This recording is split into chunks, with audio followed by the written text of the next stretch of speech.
Do you have an expired cake for my daughter? The millionaire heard everything. A story of hidden wealth, humble hearts, and life-changing kindness. The afternoon sun cast long shadows across the small bakery on Maple Street.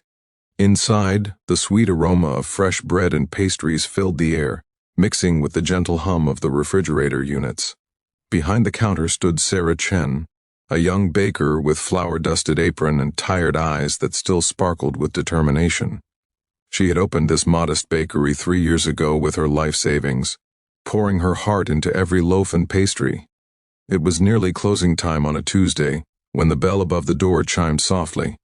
Sarah looked up from wiping down the counter to see a woman entering, thin, wearing a faded coat despite the mild weather, and holding the hand of a small girl with bright, curious eyes. The little girl couldn't have been more than 6 years old, with dark braids tied with mismatched ribbons and shoes that had seen better days. "Good evening," Sarah greeted them warmly.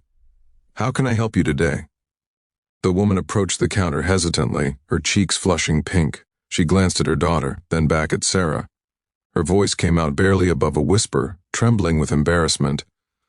I have a strange request," she began, her fingers nervously clutching her daughter's hand tighter. "Do you have any expired cakes? My daughter's birthday is tomorrow, and Her voice cracked. "I can't afford a fresh one, but I wanted to give her something special." The little girl looked up at her mother with wide, understanding eyes, too understanding for someone so young. She tugged at her mother's coat sleeve. "It's okay, Mama. We don't need a cake. I'm happy with anything." Sarah's heart clenched. She had seen struggle in her own life, remembered her own mother working 3 jobs to put food on the table. She opened her mouth to respond when a voice came from behind the shelves near the window. A deep, measured voice that carried quiet authority. "Excuse me." All 3 of them turned to see a man emerging from the small seating area. He was perhaps in his late 50s, dressed in an unremarkable gray sweater and dark jeans. His appearance was ordinary, almost deliberately plain, but something in his bearing commanded attention. His silver hair was neatly combed, and his eyes, sharp and observant, held a kindness that immediately put one at ease. He had been sitting there for the past hour, Sarah realized, quietly reading a newspaper with a cup of coffee that had long gone cold. She had barely noticed him, which seemed to be exactly his intention. "I couldn't help but overhear," the man said gently, approaching the counter. He looked at the mother with respect, not pity. "Please forgive my intrusion, but I have a proposition." The woman stepped back slightly, protective instinct kicking in, pulling her daughter closer. The man raised his hands in a peaceful gesture. "I mean no offense. My name is Robert Harrison. I happened to be enjoying the peaceful atmosphere of this wonderful bakery when I heard your conversation." He turned to Sarah. "Miss, what is your finest, most beautiful cake?" Sarah blinked in surprise. "Well, I have a custom chocolate layer cake with buttercream frosting and fresh strawberries. It was ordered for tomorrow, but the customer canceled an hour ago. It's in the back, already decorated." "Perfect," Robert said, pulling out his wallet. "I would like to purchase that cake." He then turned to the mother and daughter. "And I would be honored if you would accept it as a gift for this young lady's birthday." The woman's eyes widened. "Sir, I can't possibly—" "Please," Robert interrupted gently, "consider it a birthday gift from a stranger who was once a child who loved birthdays too." He knelt down to the little girl's eye level. "What's your name, sweetheart?" "Emma," the girl whispered shyly. "Emma, that's a beautiful name," Robert smiled warmly. "How old will you be?" 7, Emma said, holding up 7 fingers proudly. 7 is a wonderful age, important age. Robert stood up again, addressing the mother. "I insist, no child should go without a proper birthday cake, especially not when one is available." The mother's eyes filled with tears. "I don't know what to say. This is too generous. You don't need to say anything," Robert assured her. "Just promise me you'll both enjoy every bite." Sarah had already moved to the back, retrieving the magnificent 3-layer cake. It was indeed beautiful, rich chocolate layers with smooth buttercream frosting, decorated with fresh strawberries and delicate chocolate shavings. She brought it out carefully, placing it on the counter. Emma's face lit up like the sun breaking through clouds. "Mama, look, it's so pretty." The mother covered her mouth, tears now flowing freely. "Sir, thank you. Thank you so much. You don't understand what this means." Robert paid Sarah generously, adding an extra $100. "For your kindness and excellent work," he told the baker, who tried to protest the excessive tip. As the mother and daughter prepared to leave, carefully carrying their precious cargo, Emma turned back. "Mr. Harrison, will you come to my birthday party? It's just going to be me and Mama, but you could come if you want." The mother looked mortified. "Emma, sweetheart, I'm sure Mr. Harrison has important—" "Actually," Robert interrupted with a genuine smile, "I would be delighted. If your mother agrees, of course." And so the next day, Robert Harrison, one of the wealthiest real estate developers in the state, a man whose net worth exceeded $200 million, found himself sitting in a tiny apartment on the third floor of a worn-down building, singing happy birthday to a 7-year-old girl he had met the day before. The apartment was small but spotlessly clean. The furniture was old but cared for. There were books everywhere. Library books, Sarah noticed, stacked neatly on every available surface. The walls held Emma's artwork, colorful crayon drawings of families and flowers and sunshine. The mother, whose name was Patricia, had prepared a simple meal with what she had: spaghetti with tomato sauce, garlic bread, and a small salad. She apologized repeatedly for the humble fare, but Robert insisted it was perfect. "Mrs. Patricia," Robert said as they ate, "may I ask you something personal? You don't have to answer if you're uncomfortable." Patricia nodded hesitantly. "What's your situation? Forgive me for being direct, but I've lived long enough to know when someone is facing real hardship." Patricia was quiet for a moment, glancing at Emma, who was happily eating her spaghetti. Then she spoke, her voice steady despite the pain in her story. "My husband died 2 years ago. Cancer. The medical bills took everything we had and more. I worked 2 jobs, cleaning offices at night and waitressing during the day. Emma stays with our neighbor Mrs. Rodriguez when I'm working, but I pay her what I can. I'm trying, I really am, but it's never quite enough. We're 3 months behind on rent. Mama works really hard," Emma added proudly. "She's the best mama." Robert listened intently, his expression thoughtful. He asked about Patricia's skills, her background.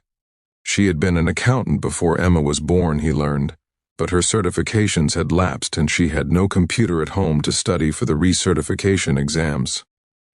The birthday party continued with cake and laughter. Robert told stories from his own childhood, carefully omitting details about his current wealth.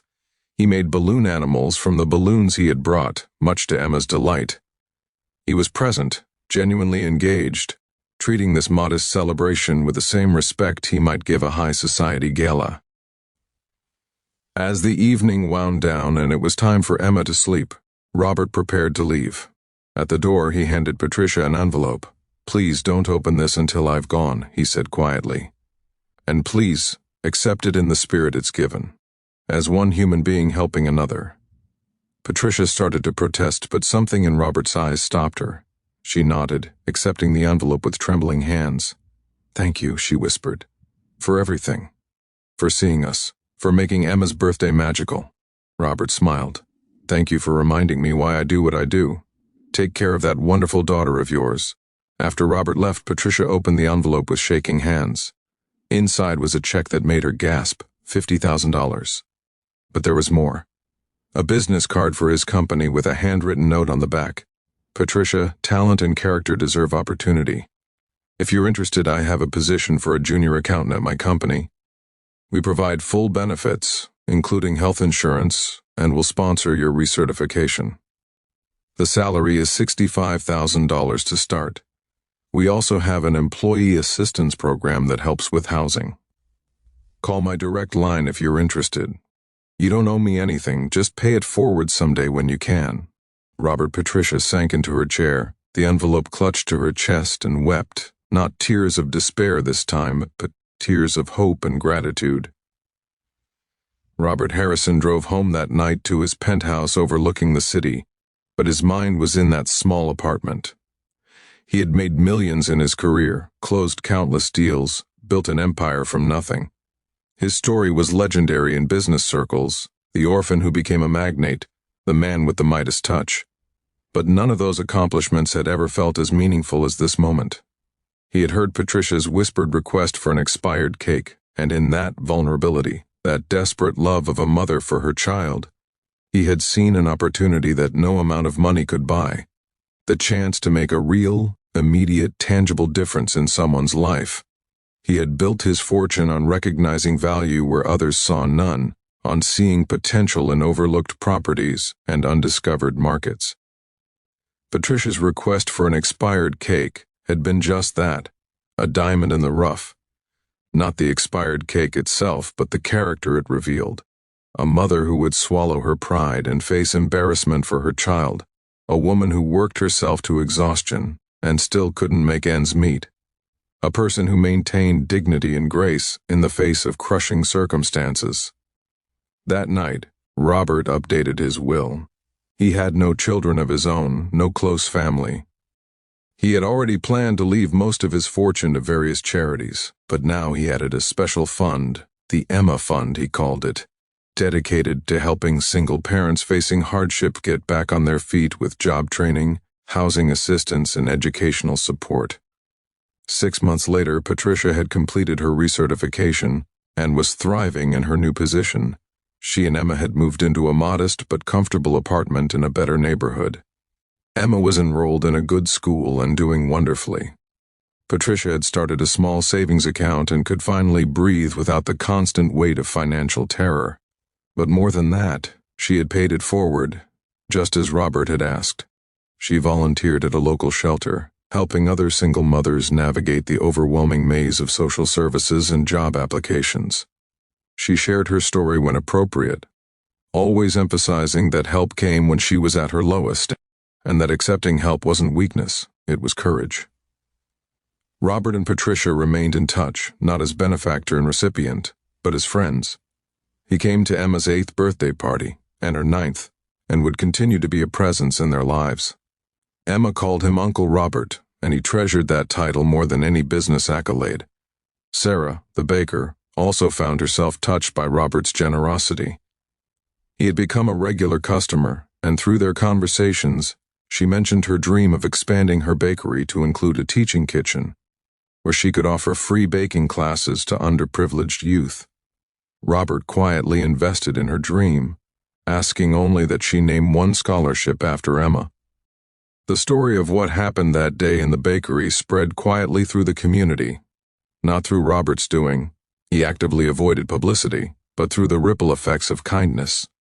People who heard the story were inspired to look for their own expired cake moments, those small opportunities to make a difference that cost less than we imagine but mean more than we know. Years later, Emma would write a college essay about that 7th birthday, about the stranger who heard her mother's whispered request and saw not poverty or embarrassment, but humanity and love worthy of respect and support. She would study business and social work, dedicating herself to creating systemic solutions to poverty, always remembering that massive change often begins with a single act of human kindness. And Robert Harrison, in his later years, would often think back to that afternoon in the bakery.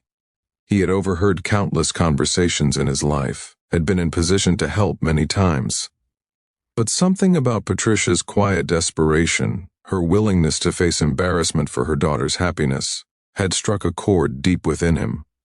He had heard everything that day in the bakery, and in hearing, he had found something more valuable than all his millions, the profound privilege of changing a life simply because he could, simply because it was right, simply because in that moment, he recognized that true wealth isn't measured in bank accounts, but in the connections we forge and the lives we touch.